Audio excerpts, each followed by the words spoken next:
voulais vous dire que je suis tellement rassasié, je ne sais pas si je pourrais parler. Priez pour moi. C'est pas facile de manger et puis venir prêcher. Donc je peux comprendre un peu la souffrance de Paul ce soir. Vraiment, je voulais vous dire merci pour l'accueil. Merci à mes frères qui ont prêché ce matin. L'enseignant Guy Babaye, l'enseignant Gilbert et l'enseignant Moses. Moses dit qu'il va prêcher comme un évangéliste, mais il a fait les deux en même temps. Et moi, je vais prêcher comme un ancien.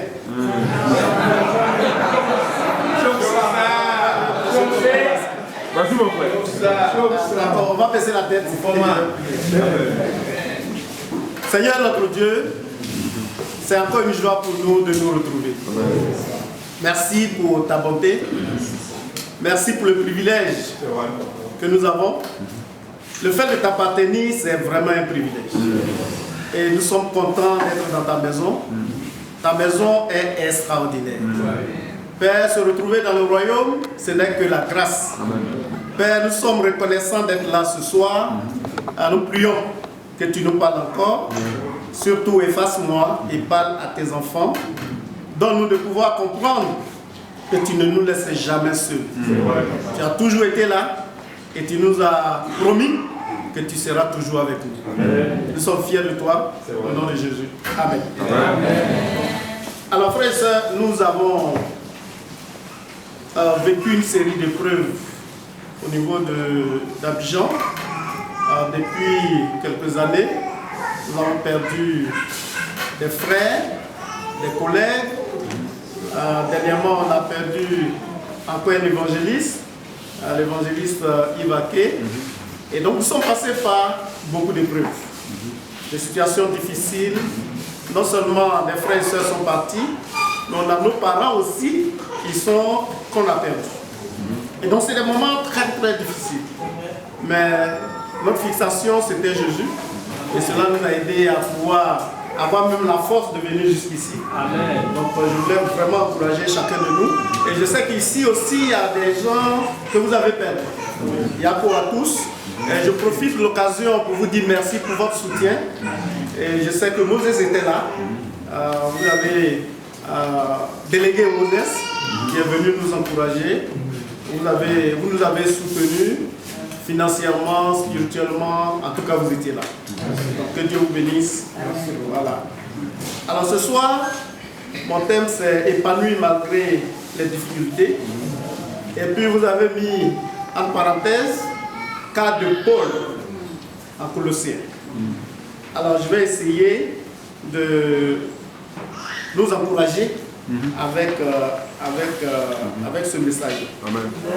Ecclésiaste 3. Ecclésiaste 3, verset 1 à 11. Mais je vais lire jusqu'au verset 4 seulement. Je lis. Tout ce qui se produit dans le monde arrive en son temps. Il y a un temps pour naître et un temps pour mourir. Un temps pour planter et un temps pour arracher les plantes. Il y a un temps pour tuer et un temps pour soigner les blessures. Un temps pour démolir et un temps pour construire. Il y a un temps pour pleurer et un temps pour rire. Un temps pour gémir et un temps pour danser. Donc, voyez, frères et sœurs, la vie n'est pas linéaire. Il y a des saisons. Il y a des saisons. Il y a des hauts et des bas. Il y a un temps pour tout. Il y a un temps pour naître et un temps pour mourir. Il y a un temps pour pleurer et un temps pour rire. Un temps pour gémir et un temps pour danser. Et nous passons par ces saisons-là. Quand vous regardez bien ici, je pense qu'il y a 2 saisons. Oui, c'est ça. Chez nous, il y en a 4. Il y a un temps où il y a la saison des petites pluies là. Et il y a un temps où il y a des grandes pluies. Il y a un temps pour la sécheresse, petite saison de sécheresse. Et puis, il y a un temps aussi où c'est la grande sécheresse. Chez vous ici, c'est 2. 4. Ok. Donc, il y a un temps pour toutes choses. Et tous ces temps-là, Dieu est toujours présent. Il n'y a jamais eu un temps où Dieu est absent. Dieu a toujours été là. Et Dieu sait ce qu'il fait à chaque moment. Mais vous savez, en tant que serviteurs et servantes de Dieu que nous sommes, nous n'échappons pas aux épreuves, aux difficultés. Oui. En tant que tel, frères et sœurs, nous pouvons à la suite des situations éprouvantes dans nos vies personnelles et dans le ministère, parfois nous émousser, nous décourager, mais il y a toujours un temps pour chaque chose. Nous tous, nous sommes passés par là. En 2011, il y a eu la guerre en Côte d'Ivoire. Et je me suis dit, les frères et sœurs font le culte chez moi, donc je ne vais pas quitter les lieux. Je vais rester chez moi jusqu'à la fin de la guerre. Et je suis resté là tout le temps. Mais vous savez ce que Dieu va faire avec moi? Un jour, j'étais en train de prêcher. Et puis je disais aux frères et sœurs, c'était un mardi, donc dimanche. Et le mercredi, on devait avoir le culte de mi-semaine. Donc je disais à tout le monde, j'ai appris que il y a des militaires qui tuent les pasteurs. Mais moi, et puis ils prennent les voitures. Moi, ce que je vais faire, je vais prendre la clé de ma voiture, je vais déposer ça au salon. Quand ils viennent, je ne vais pas lutter avec eux. Ils prennent la clé et puis ils s'en vont. Mais Dieu va répondre à cette prière, à ce que je viens de dire. Le mercredi qui a suivi, effectivement, les militaires sont arrivés. Ils m'ont demandé de l'argent. Je suis rentré dans la maison, je n'avais pas grand-chose. Ce qu'ils ont reçu là, ils ont pris, ils sont partis. Quelques minutes après, il y a un autre groupe qui est rentré. Et je vous dis que c'est avec des armes. Le premier groupe qui était venu, ils ont mis leur pistolet sur ma tête comme ça. Ceux qui disent qu'ils veulent l'argent. Et je n'avais pas peur, je ne sais pas pourquoi. Mais je n'avais pas peur. Le deuxième groupe, ils sont venus, ils ont fouillé dans mes Bibles, et finalement, ils disent, donne-nous la clé de la voiture. J'ai dit, la clé est là, venez. Ils ont pris la clé, ils sont partis avec la voiture. Mais je vais vous dire, je n'ai pas été triste. Parce que, non seulement je me suis préparé pour ça, mais j'ai eu confiance en Dieu. Et c'était une souffrance à Abidjan.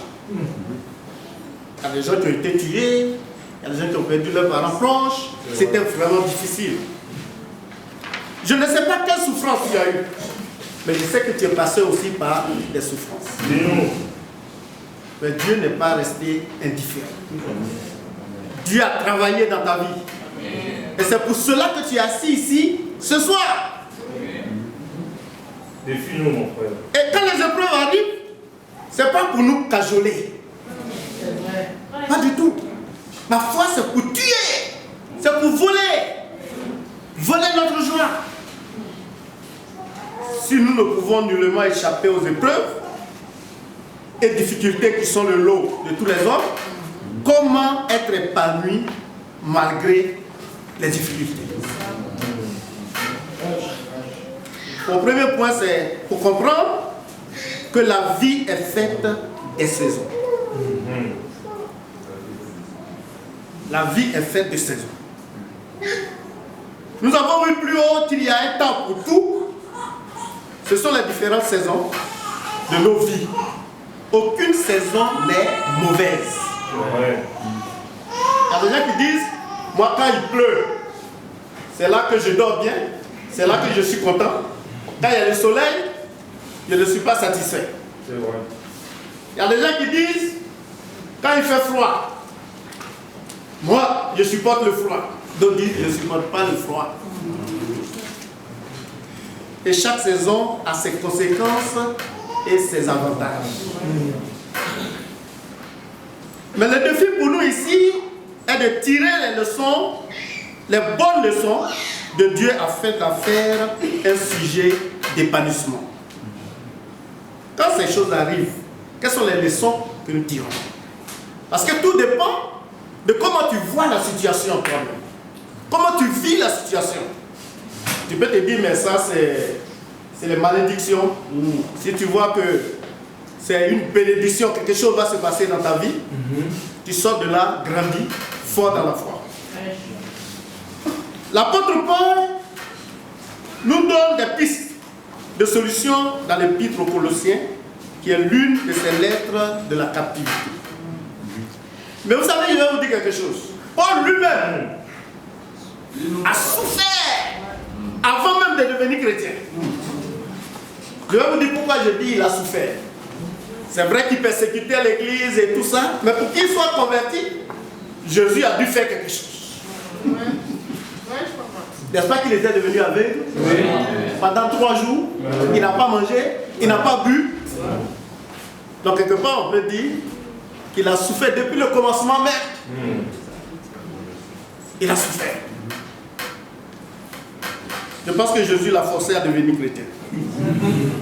Il était très têtu, il était zélé pour le mal, mais là il est zélé maintenant pour le bien. Amen. Colossiens 1, verset 24. Je me réjouis maintenant dans mes souffrances pour vous. Et ce qui manque aux souffrances de Christ, je l'achève à ma chair pour son corps qui est l'Église. Nous savons tous que Paul était en prison lorsqu'il a écrit cette lettre. Son ministère était un ministère de souffrance. Il a souffert. Depuis le début de sa vie chrétienne, la vie lui avait tendu beaucoup de citrons. C'était amer, c'était terrible. Et dans le livre des Actes, nous lisons des exemples du mauvais traitement dont il était l'objet. Vous pouvez voir en acte 9, acte 23, non, acte 9, verset 1 à 23, le verset 11. Mais ça, ce n'est qu'une petite partie de sa souffrance. 2 Corinthiens 11, verset 23 à 30. Sont-ils ministres de Christ? Je parle en homme qui extravage. Je le suis plus encore.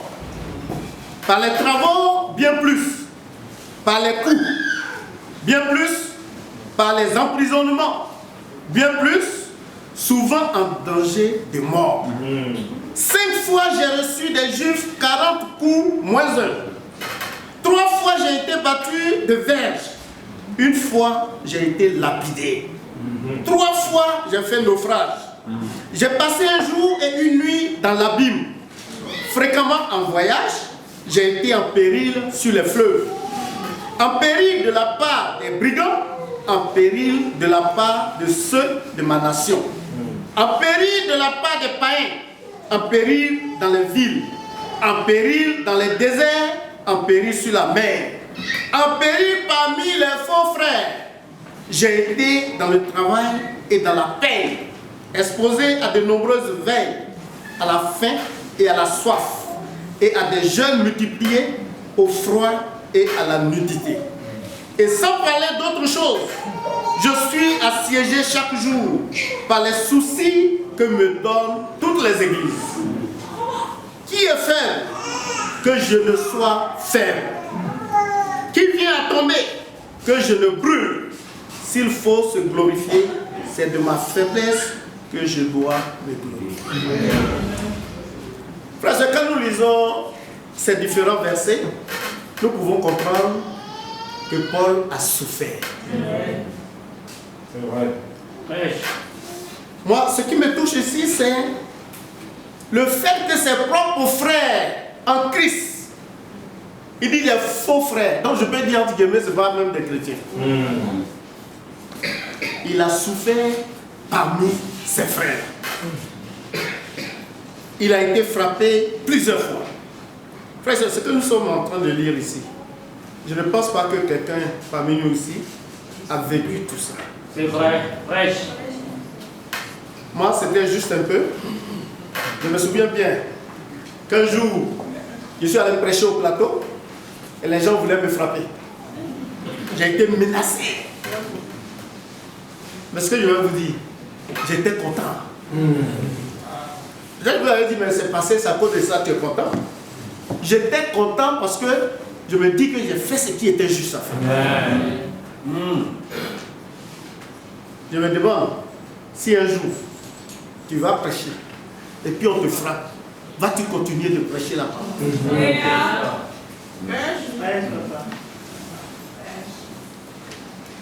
Et on a continué, on a prêché dans les rues partout.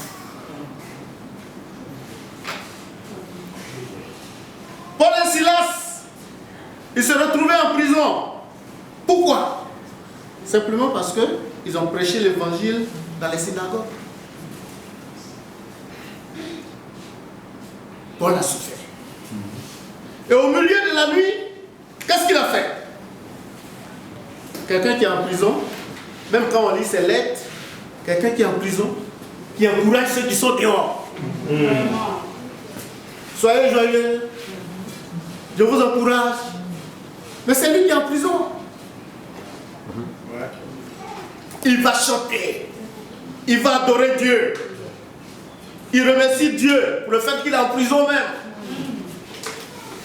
Parce que là-bas, lui, il utilise toutes les opportunités pour annoncer la parole de Dieu. Il était envahi par un sentiment de joie. Parce que si tu es triste, tu ne peux pas continuer d'annoncer la parole de Dieu. Il était épanoui, même en prison. Et gloire à Dieu. Parce que Dieu a envoyé des anges qui ont ouvert les portes de la prison. Dieu ne l'a pas laissé seul. Il souffrait, mais Dieu était là. Dieu a pris soin de lui. Cet exemple nous montre à quel point le fait de garder notre joie nous donne de la force. Ce que les hommes ne peuvent accomplir, Dieu peut le faire. Dieu est le Dieu de l'impossible. Ce qui est impossible aux hommes est possible à Dieu. Ne regarde pas ta vie avec des yeux de tristesse ou de dépression, mais au contraire, sois heureux de ce que tu vis. Apprécie chaque journée, mon frère. Amen. Je ne sais pas ce que tu traverses aujourd'hui, mais sois content pour le fait que tu as envie. Il y a des gens, avant que notre ancien président est décédé, oui. Aujourd'hui, toi tu dois être heureux. Tu as des problèmes. Mais le fait que tu peux te déplacer, venir ici, ça c'est une bénédiction de Dieu. Donc chaque jour que Dieu fait, tu dois dire merci à Dieu. Le matin, dès que tu te lèves, glorifie Dieu. Parfois quand on se lève le matin, on commence par le portable d'abord. On ne dit pas merci à Dieu. Peut-être quelqu'un t'a appelé la nuit. Dis-moi, il faut que le lendemain matin, vite je l'appelle. Mais je pense que la première des choses, ce que nous devons faire d'abord, c'est de glorifier Dieu avant de faire autre chose. Amen. Remercie-le pour la journée que tu vas passer. Et demande-lui d'en bénir chaque moment. Il faut agir comme ça et tu verras ce que Dieu va faire. Dieu ne veut pas qu'on soit triste, découragé.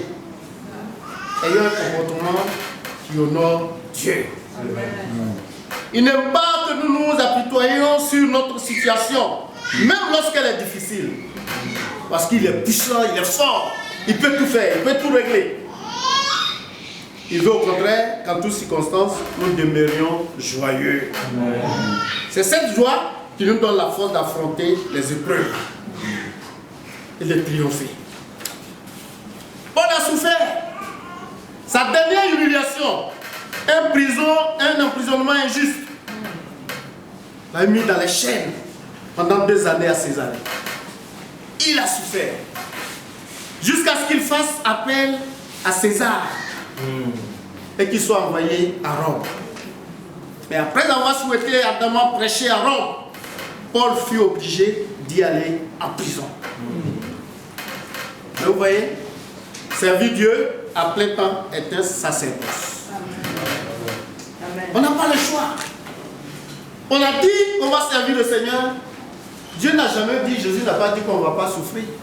C'est vrai. Quand tu décides d'être serviteur de Dieu, il faut dire, je décide de souffrir. Non seulement tu souffres pour Jésus, mais tu souffres pour les frères et sœurs aussi. Je décide de souffrir. Ce n'est pas un fleuve tranquille,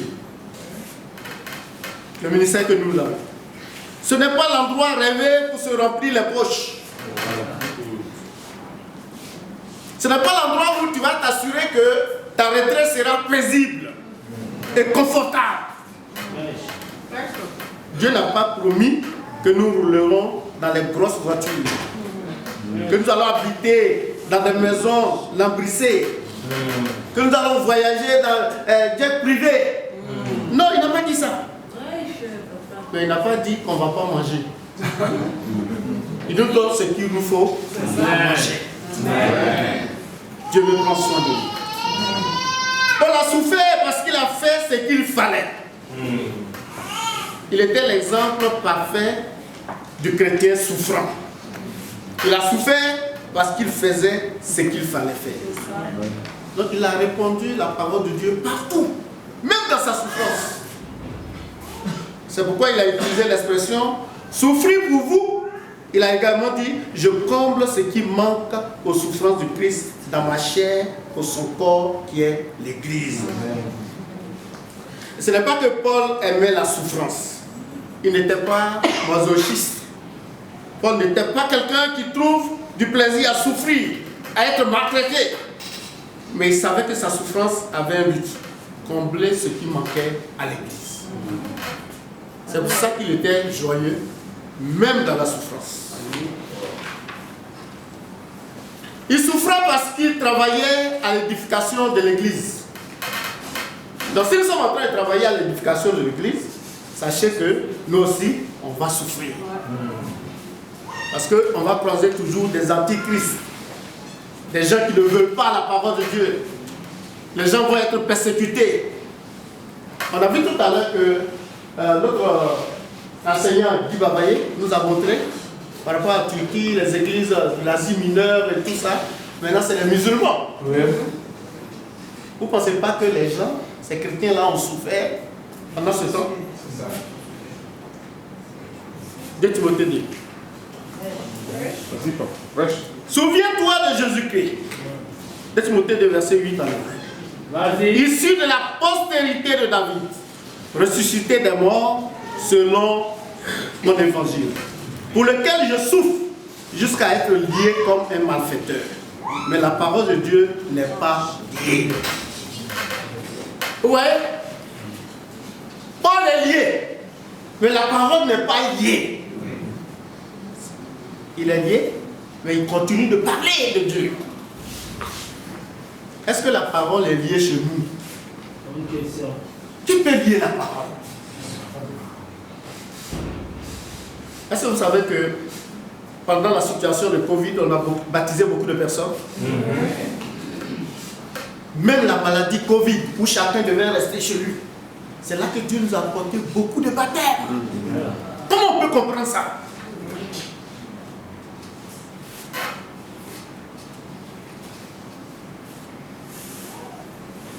Moses m'avait dit que ils l'ont mis au cachot ici. Ouais. À cause de quoi? La parole de Dieu. Je ne sais pas ce qui est arrivé chez toi, mais je sais qu'à cause de la parole de Dieu, on a des frères et sœurs, des parents proches qui nous ont abandonnés. Il y a des gens qui ont été chassés de leur maison. Tout ça, c'est à cause de la parole de Dieu. Deuxièmement, l'épanouissement ne dépend pas des circonstances.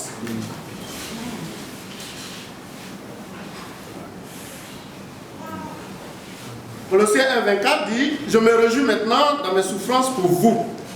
Paul dit « Je me réjouis maintenant ». Il peut se réjouir en dépit de son emprisonnement parce qu'il se voit comme un prisonnier de Jésus, pas de l'Empire romain. Il dit, si on m'a mis en prison à cause de Jésus, je suis content. Si on lui disait, s'il disait à cause des Romains, il y a un problème. Il accepte d'être en prison à cause de Jésus. Mon frère, si on te frappe à cause de Jésus, il faut dire Dieu merci. Parce que ce n'est pas tout le monde qui va frapper à cause de Jésus. Ça veut dire que tu es en train de faire le travail qu'il faut. Amen. Si les gens ne te disent rien, tu prêches ou bien tu racontes des choses, les gens disent rien, tu vas dire que est-ce que ça marche? Ce que je suis en train de faire là, est-ce que c'est vraiment ça? Mais si dans un pays musulman on t'a frappé parce que tu as parlé de Jésus, sois content de ça. Mais nous n'allons pas chercher à aller en prison. Ça, c'est le point.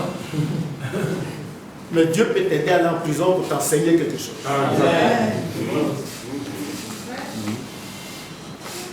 Ephésiens 6, versets 19 à 20. Priez pour moi afin qu'il me soit donné, quand j'ouvre la bouche, de faire connaître hardiment et librement le mystère de l'évangile, pour lequel je suis ambassadeur dans les chaînes, et que j'en parle avec assurance comme je dois en parler. Paul est en prison, mais Paul, il n'était pas triste. Il n'avait pas de regret, pas d'amertume. Il ne s'interrogeait pas, mais pourquoi? Non. Parce que pour lui, c'est toujours une joie pour lui d'annoncer la parole de Dieu. Si tu as fait des choses qui ne sont pas bien, que tu vas en prison, ça fait honte. Mais si tu n'as rien fait, que tu as parlé de Jésus, et que tu es allé en prison, le nom de Dieu est glorifié. Paul était capable de trouver une signification et de la dignité à son sort. Le fait qu'il est en prison, il trouve toujours un moyen. En prison, il n'a pas baptisé les geôliers, les gens là-bas. Pourtant, il est en prison. Il pouvait croiser les bras pour dire, ah, je suis en prison. Mais Dieu même me voyait. Pourquoi il m'a laissé venir en prison? Donc la parole de Dieu là, vraiment, quand je vais sortir de là, je vais continuer. Ou bien même c'est fini. Mais il est là-bas, il trouve des occasions pour baptiser, pour sauver les gens. Et c'est ça qu'il faisait. Il trouvait toujours des moyens pour dire pourquoi il souffre. Et pour lui, c'était une bonne chose. Ce n'est pas la situation qui détermine notre niveau d'épanouissement. C'est ce que nous permettons à Dieu d'en faire. Sinon, ce n'est pas la situation. On peut sortir de là, grandir dans la foi. Dieu nous utilise encore de faire de grandes choses. Mais tout dépend de comment tu prends la situation. Chaque fois qu'une situation est arrivée dans ta vie, comment tu analyses ça? Comment tu vois ça? Parfois on pense que Dieu n'est pas dedans. Dieu est dedans. Il n'y a rien qui peut se passer sans que Dieu ne soit au courant. Mais lui, par rapport à quelque chose. Quand tu sors de là, tu deviens un homme fort spirituellement. Le témoignage de Paul montre que Dieu peut se servir des gens placés dans des situations que le monde considère comme humiliantes et dégradantes. Les chrétiens sont à même de trouver de la dignité et du réconfort dans quelque situation que ce soit. sachant que Dieu est capable de se servir d'eux dans ces situations-là. Troisièmement, nous devons voir dans les difficultés l'avancement de la cause de Dieu. Colossiens 4, versets 3 à 4. Priez en même temps pour nous, afin que Dieu nous ouvre une porte pour la parole, en sorte que je puisse annoncer le mystère de Christ, pour lequel je suis dans les chaînes, et le faire connaître comme je dois en parler. Philippiens 1, verset 12 à 14. Je veux que vous sachiez, frères, que ce qui m'est arrivé a plutôt contribué au progrès de l'évangile. En effet, dans tout le prétoire et partout ailleurs, nul n'ignore que c'est pour Christ que je suis dans les liens. Amen. Et la plupart des frères dans le Seigneur, encouragés par mes liens, ont plus d'assurance pour annoncer sans crainte la parole. Amen. Est-ce que vous savez que quand nous on passe par des moments difficiles, qu'on sort de là victorieux, ça enseigne les frères et sœurs qui sont autour de nous. Amen. Quand nous avons des situations difficiles, les frères et sœurs nous regardent. Exactement. Comment nous réagissons. Ça peut enseigner quelqu'un. Ta souffrance peut aider quelqu'un d'autre à être sauvé. Quand il y a eu la situation de la Covid, les gens se demandaient, mais qu'est-ce qui se passe avec les chrétiens? On continue de faire les cultes dans nos maisons. Et si je vous dis quelque chose, c'est quand on était dans Covid là, qu'il y a des frères et ceux qui ont grandi dans la foi. Nos maisons étaient devenues des lieux de culte. Il y a des lieux où c'est madame qui est la chante, le monsieur prêche, les enfants, ils font le zoom, il y a d'autres. Les enfants font la prière, il y a des enfants qui font la collecte, le repas du Seigneur. Je suis allé chez un frère, il a peut-être 70 ans. Il y avait deux femmes chez lui là-bas. Pas ses femmes, hein. Sa femme et sa soeur. C'était des femmes âgées. C'est elles qui chantent. Le frère, si tu vois son cahier de méditation. Je suis allé chez lui, il m'a montré son cahier. J'étais épaté. Donc j'ai dit au frère et soeur, un jour, je vais lui demander de venir prêcher au culte. Mais comme il n'a pas la force de se tenir debout, j'ai même dit on va mettre une chaise et puis il va prêcher. Je lui ai dit que pendant les moments difficiles, il y a de bonnes choses aussi qui se passent. Amen. Amen. On a grandi pendant la Covid. Mais c'était une situation difficile. Paul dit, ce qui m'est arrivé a ouvert la voie. Son emprisonnement a dégagé la route pour l'évangile. Et durant son arrestation, l'apôtre Paul a eu des occasions remarquables d'évangéliser autour de lui à Jérusalem. Nos frères et sœurs, chaque occasion qui arrive, utilisons ça pour annoncer la bonne nouvelle. N'est-ce pas que la Bible nous dit que même quand il y a les décès, nous devons aller là-bas, pour aller encourager les gens, prêcher la parole. Mais on peut dire, les gens sont en train de pleurer, vous les pasteurs là, mais c'est quoi ça? Laissez les gens pleurer au lieu de venir. Mais la parole de Dieu va encourager, fortifier les gens. Voilà, prêcher. Il a pu prêcher devant le conseil juif, devant des gouverneurs romains et devant d'autres personnes de haut rang, y compris même un roi, le roi Agrippa. Paul, il a pu influencer les soldats.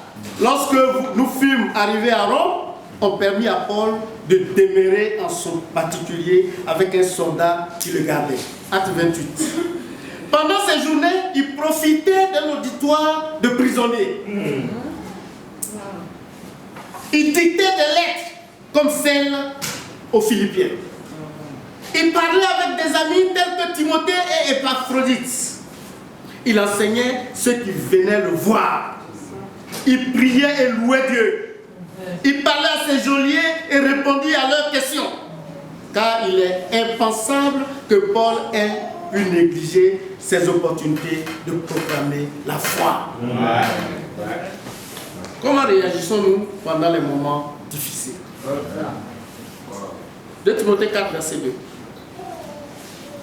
Annonce la parole de Dieu. Insiste, toujours, même si ce n'est pas le bon moment. Corrige les erreurs. Fais des reproches. Encourage avec beaucoup de patience en cherchant toujours à enseigner. C'est lui qui a dit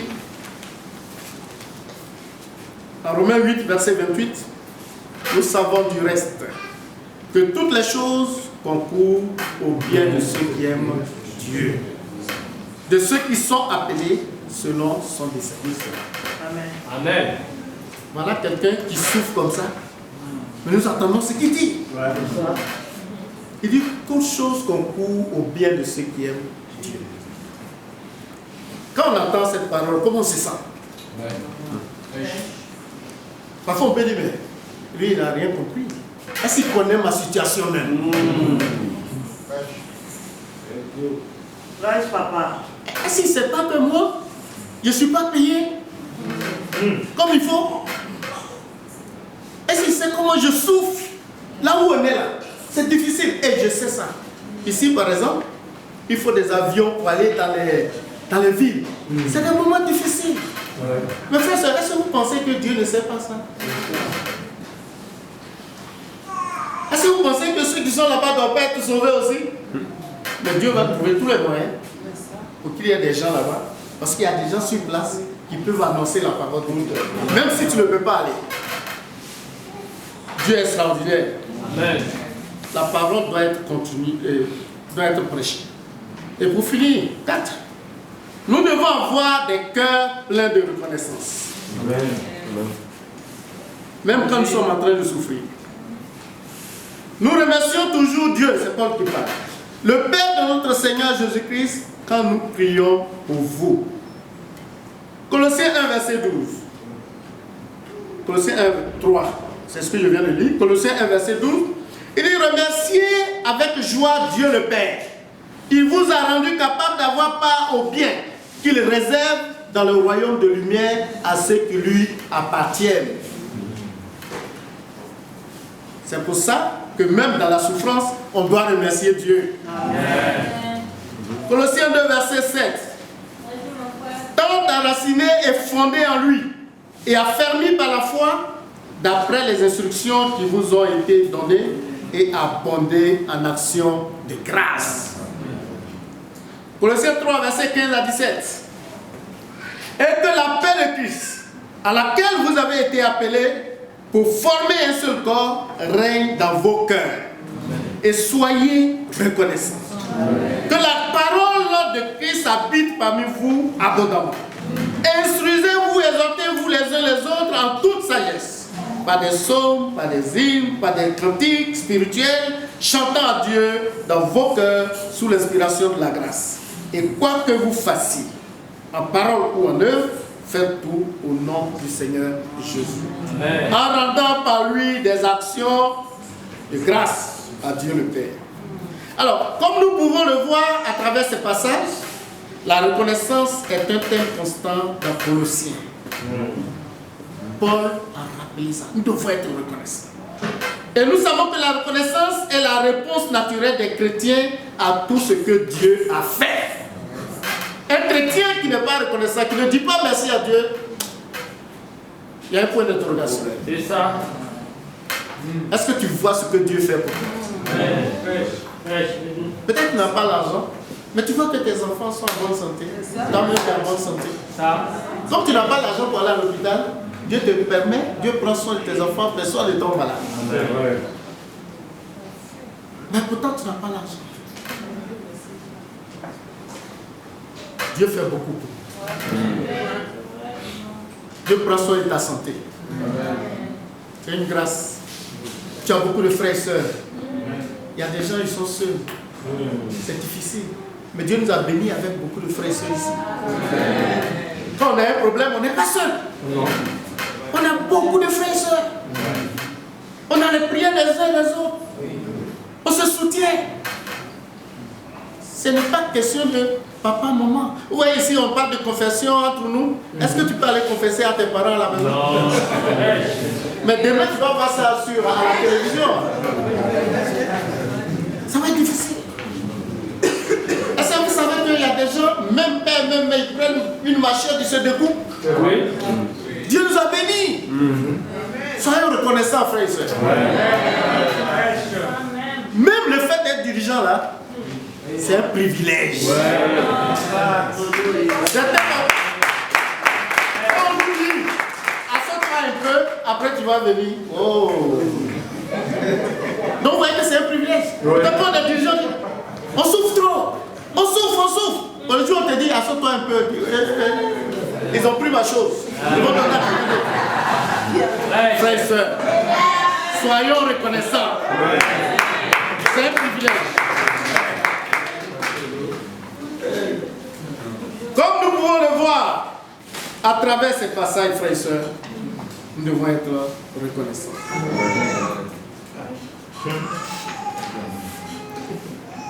Vous avez tout pleinement en lui, en Dieu, qui est le chef de toute domination et de toute autorité. Il ne pouvait que l'exprimer dans toutes ses lettres et exhorter les autres à la reconnaissance. Quand vous lisez bien les lettres de Paul, il dit toujours, il est tellement reconnaissant. Philippiens 1, verset 3. Je remercie mon Dieu chaque fois que je pense à vous. Quand il pense aux disciples dans les villes, là où il a implanté les églises partout, il dit, quand je pense à vous, je suis reconnaissant. Quand tu penses aux disciples, tu n'es pas reconnaissant. Quand tu penses aux gens que tu as aidés à devenir chrétiens, tu n'es pas reconnaissant. Quand tu vois leur vie, il y a des gens qui voulaient se suicider avant, des couples. Tu as aidé les gens, ils sont ensemble maintenant. Et puis tu les vois avec les enfants. D'autres sont devenus diacres. Quand tu les vois, c'est la fierté, tu es reconnaissant. Amen. Pour ce que tu as fait. Ah, c'est vrai. 1 Timothée 1, verset 12. Je remercie Jésus-Christ, notre Seigneur, qui m'a donné la force nécessaire pour ma tâche. Je le remercie de m'avoir estimé digne de confiance en me prenant à son service. Amen. Est-ce qu'on est reconnaissant du fait que Dieu nous a pris dans son service?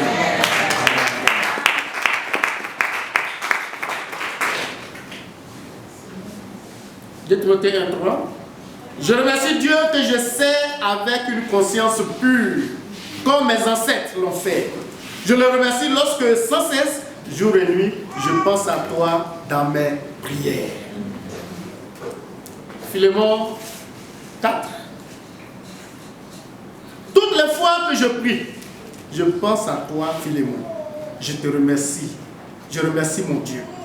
Éphésiens 5, verset 20, remerciez Dieu le Père en tout temps et pour tout, au nom de notre Seigneur Jésus-Christ. 1 Thessaloniciens 5, verset 18, remerciez Dieu en toutes circonstances.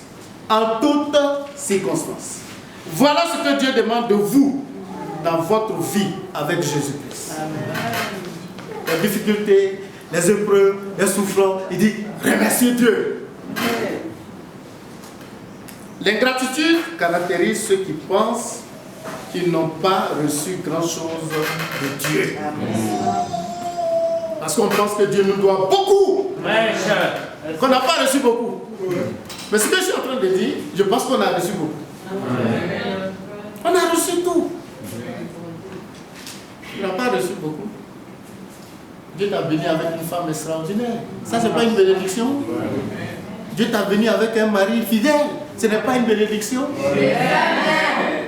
C'est ce que les gens font. Il y a des gens, ils ne veulent pas venir à l'église, hein, mais ils veulent que leurs femmes soient à l'église. Ils prennent la voiture, ils viennent déposer leurs femmes devant l'église. Et puis ils sont partis. Parce qu'ils savent que là, Dieu protège sa femme. Sa femme ne va pas le tromper. Donc il envoie sa femme. Mais lui, il est où? Il y a d'autres qui prennent leurs enfants. Tout le monde, toute la famille, allez-y à l'église. J'ai déjà entendu, allez-y à l'église du Christ. J'ai déjà entendu ça. C'est vrai. Mais lui-même, il reste là. Fais ce Dieu nous a bénis. Amen. Soyons reconnaissants. esprit d'humble reconnaissance envers Dieu ne peut qu'être en paix et épanoui. À cet esprit de reconnaissance de Paul étaient attachées des lèvres débordantes de louange. Quand tu es reconnaissant, tu n'as pas le problème de chanter. Je pense à mon frère, toujours quand je le vois, quand il chante, les autres, je m'excuse, hein, vous chantez tous bien, mais quand lui il chante, moi-même je suis touché. Je lui dis ça toujours. Quand je sors, mon frère, merci beaucoup. Donc peut-être qu'il va être affecté à Abidjan, il va nous aider avec les chants. Parce que vous avez beaucoup de gens qui chantent ici. Vous avez beaucoup. Jean-Marc, merci beaucoup. Amen. Merci.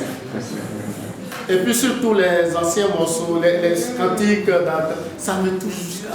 Nous maintenant là, c'est les nouveaux, on ne sait pas où ils cherchent les chants. Oui, c'est vrai, les gens chantent bien, mais quand tu vas dans les cantiques, quand tu entends les paroles, tu écoutes, toi-même tu dis waouh, Dieu est formidable. Comment décririez-vous votre vie en général?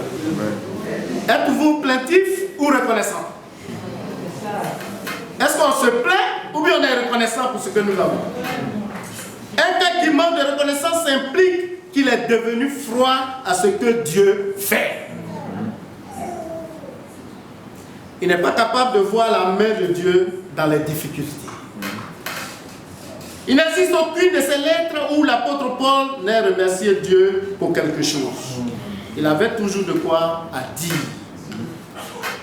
Que ce soit pour sa vie, la vie de ses compagnons de service, la vie des frères et sœurs, la vie des églises auxquelles il adressait des lettres. Bref, ses lèvres étaient débordantes de reconnaissance et de louange.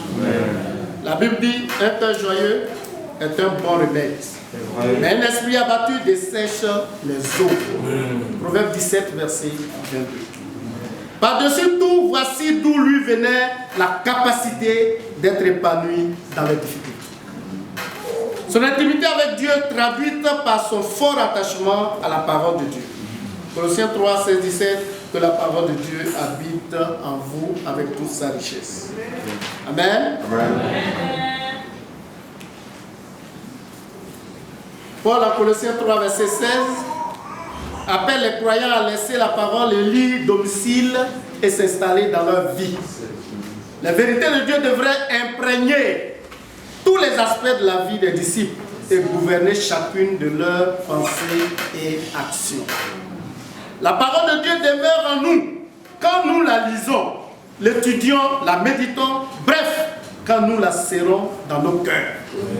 Il avait le cœur et l'esprit plongés dans les livres. Il a nourri son homme intérieur pour écrire les 13 livres à son actif dans le Nouveau Testament, des écrits dont parfois certains sont difficiles à comprendre, comme l'enseignant disait, comme le soulignait l'apôtre Pierre. Il aurait bien fallu que les parchemins ne quittent pas. Dieu nous a donné sa parole. Pouvons-nous dire en tant que serviteurs que nous apprécions encore la parole de Dieu aujourd'hui comme cela se doit? Comment donc être épanouis si nous sommes vides de la parole de Dieu? Conclusion. 2 Corinthiens 7, verset 4. J'ai une grande confiance en vous. J'ai tout sujet de me glorifier de vous. Je suis rempli de consolation. Je suis comblé de joie au milieu de toutes nos tribulations. L'apôtre Paul avait compris que la joie est un remède contre les difficultés. Il savait que cette joie qu'il éprouvait et lui qui venait de Dieu, lui donnait de la force et lui permettait de triompher sur toutes les épreuves. Le but de l'ennemi, ce n'est pas de vous ôter cette joie. Ce qu'il veut, c'est vous affaiblir pour vous empêcher d'accomplir l'œuvre de Dieu. Et pour vous rendre faible, il cherche à vous enlever votre joie. Frères et sœurs, à l'instar de Paul, les chaînes que nous pouvons connaître peuvent être source d'occasion pour partager l'évangile. Dans nos épreuves, n'oublions pas que nous sommes enchaînés avec les frères et sœurs que nous servons, nos voisins, tout le monde. Si ces situations sont indésirables, elle nous donne l'occasion de les influencer pour le Seigneur. Apprenons de l'apôtre Paul afin d'être des serviteurs épanouis qui sont une source d'encouragement pour les disciples malgré les difficultés.